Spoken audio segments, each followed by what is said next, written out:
chers frères et sœurs. C'est vraiment une joie pour moi de partager la parole de Dieu avec vous. J'ai été sauvé par l'Éternel des armées, le Dieu Tout-Puissant. Et je ne peux que lui rendre tout l'honneur et toute la gloire, toute l'élévation, toute la magnificence. Et je suis là pour pouvoir partager la parole de Dieu avec vous dans le nom puissant de Jésus-Christ de Nazareth. Voilà, nous avons parlé hier de la première attaque. La première attaque du diable contre notre vie, c'est d'ôter la parole de Dieu qui est en nous, afin que nous soyons déconnectés de l'Éternel des armées et y planter l'ivraie. Parce que quand le cœur n'est pas disposé à écouter la parole de Dieu, elle ne peut pas prendre en compte tout ce que Dieu nous envoie comme parole de bénédiction pour que nous puissions grandir en Jésus-Christ de Nazareth. Voilà. La deuxième attaque de Satan consiste à attirer vers nous de mauvais compagnons ou de mauvaises compagnies. Prions le Seigneur, notre Père et notre Dieu, nous bénissons ton nom, nous t'élévons, nous proclamons ton règne. Merci d'avoir mis dans mon cœur cette parole. Éternel mon Dieu, avant qu'elle ne démarre, même j'ai été victime déjà d'attaques, mais je bénis ton nom, je célèbre ta victoire parce que nous allons triompher des plans sataniques et le diable sera vaincu comme il a été vaincu à Golgotha, vaincu dans le désert. Et il sera vaincu bientôt à l'avènement du Fils de Dieu. Merci Éternel pour me donner la force afin que je puisse prêcher ton évangile dans le nom de Jésus. Alléluia. Couvre-moi de ton sang précieux. Inspire-moi afin que ce qui sort de ma bouche touche le cœur des frères et des sœurs. Alléluia. Je voulais t'annoncer Jésus-Christ de Nazareth, mort à la croix et ressuscité le troisième jour, monté au ciel, attendant le jugement dernier. C'est lui que tu dois accepter pour être sauvé. Si tu l'acceptes, il prend ta vie, il te libère de tout péché, il t'amène à la connaissance de son nom et il te fait grandir dans le statut parfait de Jésus-Christ de Nazareth et un jour il vient te chercher. Voilà ce que je t'annonce, toi qui ne connais pas Jésus-Christ de Nazareth. Voilà, je suis Michael Bogus, serviteur du Dieu vivant et disciple de Christ d'abord. Voilà, la deuxième attaque de Satan consiste à attirer vers nous des mauvais compagnons. Voilà, 1 Corinthiens 15, 33 dit, les mauvaises compagnies corrompent les bonnes mœurs. Et Luc 22, 32 dit, le Seigneur dit, Simon, Simon, Satan vous a réclamé pour vous cribler comme le froment, mais j'ai prié pour toi afin que ta foi ne défaille point. Et toi, quand tu seras converti, affermis tes frères. Oui, mon frère et ma soeur, papa, maman, fils et filles, la deuxième ligne d'attaque que le diable utilise, la deuxième ruse d'attaque que le diable utilise, c'est que Satan cherche à nous détourner, en nous attirant vers des mauvaises compagnies ou des mauvais amis, en nous détournant et nous attirant vers des infiltrés. Les infiltrés, c'est qui? Les infiltrés, ce sont des soi-disant frères et sœurs en Christ qui sont dans l'église, mais qui ne sont pas convertis, malgré qu'ils ou qu'elles occupent des responsabilités dans l'église.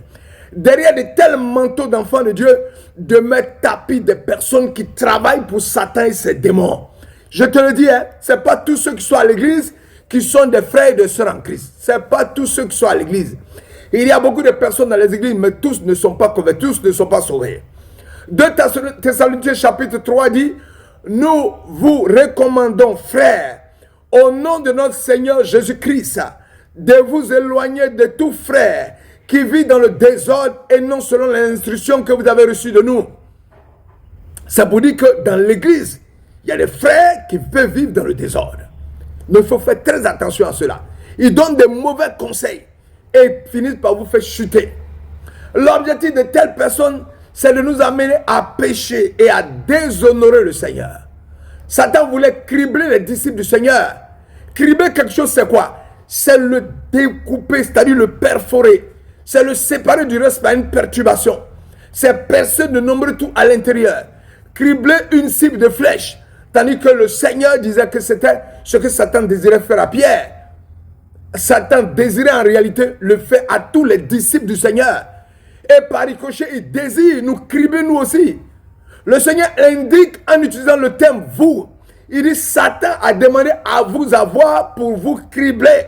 C'est nous. Donc il faut faire très attention quand le diable cherche à nous cribler, enfants de Dieu. Cela signifie que Satan visait l'ensemble des disciples. Mais le Seigneur le dévoile et informe ses disciples de ses intentions. C'est ce que moi, je viens te dévoiler maintenant et t'informer. Autrement dit, Satan cherche à nous détourner de la chaude et bonne atmosphère de communion avec les enfants de Dieu, où il y a de la protection, où il y a de l'aide, il y a des soins, aussi bien spirituels que physiques. Il désire nous faire sortir dans la froide atmosphère du monde rempli de péchés. Chers jeunes gens, jeunes hommes, papa, maman, fille, fils, avez-vous écouté cela?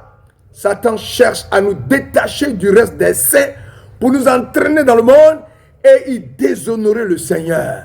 C'est justement ce qui est arrivé à Pierre.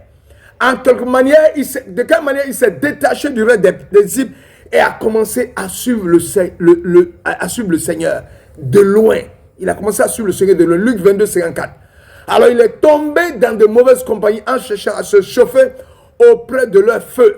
Luc 22, 55. Cela signifie que Pierre avait froid. Et non seulement froid physiquement, mais qu'il était froid dans son âme. Dans cette compagnie, Pierre qu'est-ce qu'il a fait? Pierre est tombé sous leur influence.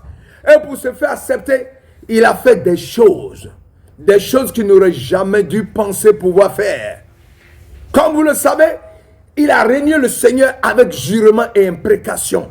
On peut le voir dans Matthieu chapitre 26, versets 72 à 74. Cependant, Pierre était assis dehors dans la cour. Une servante s'approcha de lui et dit, toi aussi tu étais avec Jésus le Galiléen. Mais il le nia devant tous, disant, je ne sais pas ce que tu veux dire. Comme il se dirigeait vers la porte, une autre servante le vit et dit à ceux qui se trouvaient là, celui-ci était aussi avec Jésus de Nazareth.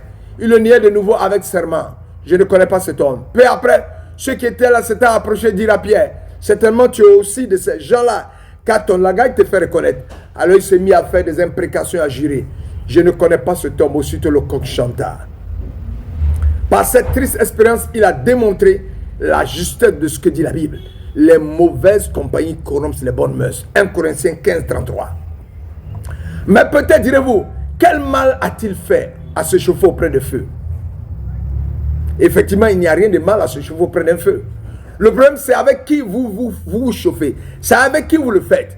Chers jeunes gens, papa, maman, frères et sœurs, ce que le diable a fait à Pierre, il cherche à le faire avec nous tous et avec moi et toi. Cette pensée, quand tu l'écoutes, ça nous glace. 1 Corinthiens 5, 11 dit, maintenant, ce que je vous ai écrit, c'est de ne pas avoir de relation avec quelqu'un qui, se nommant frère, est impudique, cupide, idolâtre, outrageux, ivrogne, ravisseur. De ne même pas manger avec un tel homme. De ne pas manger avec une telle femme. De ne pas manger avec une telle sœur. De ne pas manger avec un tel frère. Le remède de Dieu est que nous avons besoin de rester tout près du Seigneur. À l'inverse de Pierre qui a glissé loin des autres et s'est mis à suivre le Seigneur de loin. La Bible est pleine d'illustrations qui nous enseignent que l'ennemi ne peut pas nous toucher quand nous restons dans la présence de Dieu, dans la présence du Seigneur Jésus. David, qui est un type de Christ, disait à Abiathar, demeure avec moi, ne crains point, car celui qui cherche ma vie cherche ta vie, et près de moi tu seras bien gardé. 1 Samuel 22, 23. Une autre illustration est celle de l'histoire de Joas. Il fut caché dans la présence de l'Éternel dans le temple, et l'ennemi qui cherchait sa vie ne trouva pas. 2 Chroniques 22, 11, 12. Voici des preuves. Passons à Deutéronome chapitre 33, verset 12. Pour un autre exemple, de Benjamin, il dit, le bien-aimé de l'Éternel, il habitera en sécurité auprès de lui. L'Éternel le couvrira tout le jour, et il habitera entre ses épaules. De nouveau, c'est le remède divin contre les tentatives de Satan de nous cribler comme le blé. Restez en sécurité auprès du Dieu vivant. Restez en sécurité dans la parole de Dieu. Restez en sécurité auprès de Jésus-Christ de Nazareth. Benjamin était le plus faible de toutes les tribus d'Israël. À la suite de leur propre faute, il fut réduit à un certain nombre, 600 hommes. On peut le voir dans Juge 20. La tribu se refit plus tard, mais elle resta la plus petite des tribus, d'où l'appellation de Benjamin le Petit. Psaume 68, verset 27. Cependant, il fut préservé au temps du grand chiffre de la division d'Israël, car les 12 tribus ont été divisées et que 10 ont été détournées du sang divin par Jéroboam. Ce schisme en Israël était triste, mais Benjamin le plus petit fut préservé. On peut se demander pourquoi. C'est justement ce que dit ce verset. Le bien-aimé de l'Éternel habitera en sécurité auprès de lui. La tribu de Benjamin est restée proche de l'Éternel à Jérusalem. L'héritage de Benjamin était contigu à celui de Juda et proche du sang divin où était l'Éternel. L'Éternel a préservé Benjamin, c'est-à-dire Benjamin, entre ses épaules, une place de force de sécurité. Il vous préservera aussi si vous restez près de lui. Restez près de l'Éternel. Proverbe 13, 20 dit, Celui qui fréquente les sages devient sage. Mais celui qui se plaît avec l'insensé s'en trouve mal. Un des moyens favoris de Satan de nous détourner et de nous attirer dans les mauvaises compagnies est d'introduire ou bien des faux docteurs ou bien un chrétien négligent qui nous corrompra et nous détournera de la voie du Seigneur. Le Seigneur dit que l'ennemi s'aimera livrer parmi le froment. Matthieu chapitre 13, verset 24 à 30. Que l'Éternel vous bénisse. Je m'arrête sur ce passage et nous allons continuer. Satan a un objectif, c'est d'attirer des mauvais compagnons dans nos vies pour nous amener à pécher. Que cela ne soit pas ton partage. Marche dans les voies du Seigneur et proclame Jésus-Christ comme Seigneur et Sauveur. Et marche dans ses voies. Éloigne-toi des mauvais compagnons. Et Dieu te protégera. Sinon, c'est ce que Satan veut. Actuellement, tu fréquentes des personnes qui ne marchent pas dans la voie du Seigneur. Débarrasse-toi de ces personnes-là. Même si ça va te faire de la peine au cœur. Abandonne-les. Et marche dans la voie du Seigneur qui prendra soin de toi, qui va veiller sur toi et qui va te bénir. Que l'Éternel te bénisse en ton rang, grade et qualité. Et que sa grâce soit avec toi. Donne à l'Éternel un service de qualité dans le nom puissant de Jésus. Soyez bénis en vos rangs et qualité. À très bientôt pour continuer la parole de Dieu. Oh, nous sommes dans la joie de prêcher Jésus-Christ de Nazareth. Alléluia. Amen.